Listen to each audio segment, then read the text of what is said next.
Released of his burden, the prophet refocused his rage on Taif.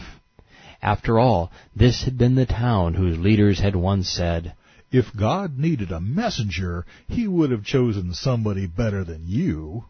The Hadith reports, Tabari, Muhammad ordered that Taif's walled gardens should be torn down and destroyed. 10 years later, our boy was still hot under the collar. But his grudge match was little more than an irritant. Ishaq, the Muslims were unable to get through the city wall, for the inhabitants had shut the gate. This was as lame as the Meccans being stumped by the trench surrounding Medina. Tabari, the Prophet continued to besiege the town, fighting them bitterly. Both sides shot arrows at each other until one day the wall of Taif was stormed. A number of Muhammad's companions went under a testudo. A testudo is a Roman-style siege engine with a roof. And tried to breach it, but they were showered with scraps of hot iron. They came out from under their testudo, and the Thaqif shot them. Ever mean-spirited, Muhammad then ordered that their vineyards should be cut down. But all was not war and destruction. The prophet had but 2 of his 24 wives, concubines, and sex slaves with him on the campaign, and he was now longing for some variety.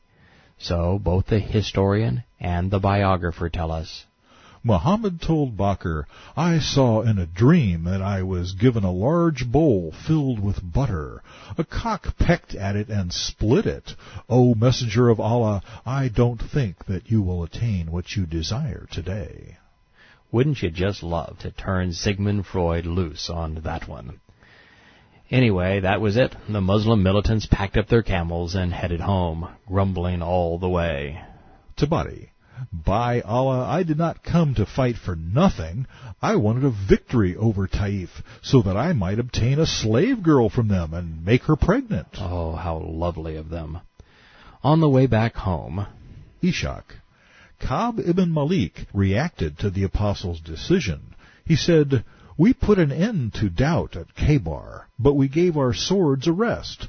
If our swords could have spoken, their blades would have said, 'Give us Dos or Thaqif, we will tear off the roofs in Waj.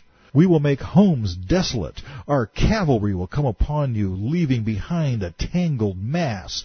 When we assault a town, they sound a cry of alarm, but our sharp cutting swords flash like lightning. By them we bring death to those who struggle against us. Flowing blood was mingled with saffron the morn the forces met. They were taken by surprise, and we surrounded their walls with troops. Our leader, the Prophet, was firm, pure of heart, steadfast, continent, straightforward, full of wisdom, knowledge, and clemency.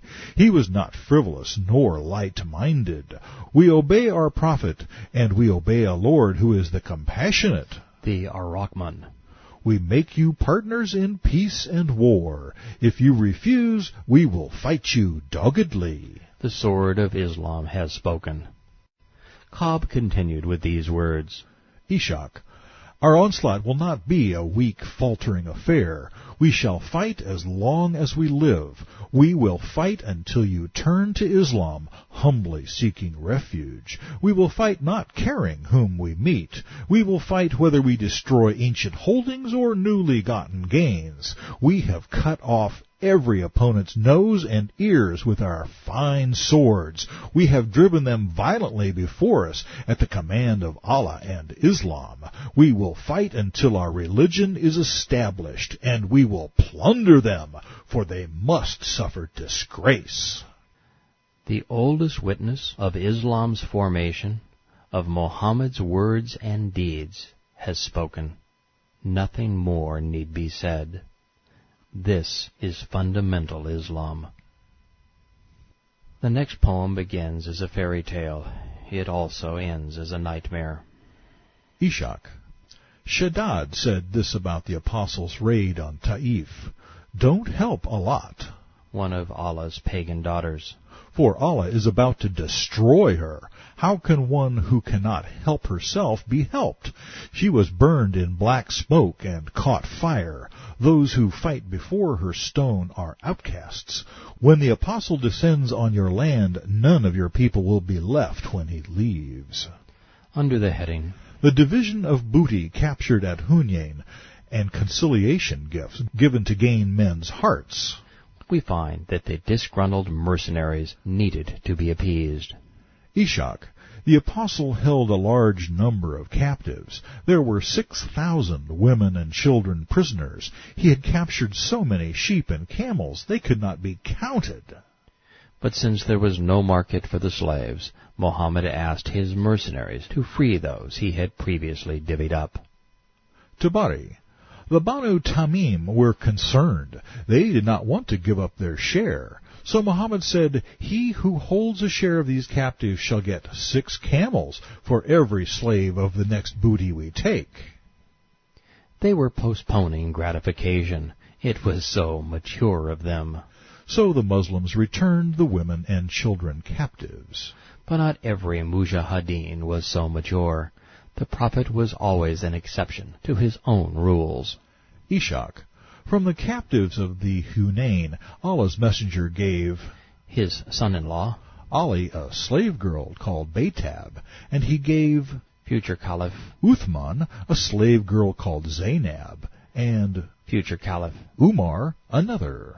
As the brain trust of Islam, these fellows knew that there were no babes in paradise, so they got all the fornication they could handle right here on earth.